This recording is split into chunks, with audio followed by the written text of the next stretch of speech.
شروع اللہ کا نام لے کر جو بڑا مہربان نہایت رحم والا ہے۔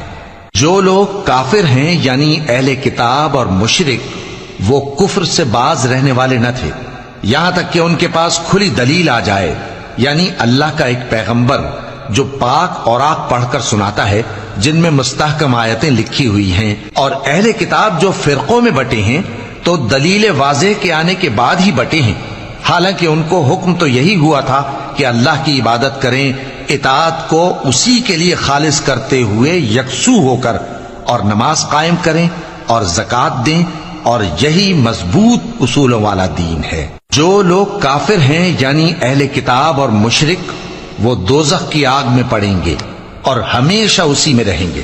یہ لوگ سب مخلوق سے زیادہ برے ہیں۔ بے شک جو لوگ ایمان لائے اور نیک عمل کرتے رہے وہ تمام خلقت سے بہتر ہیں۔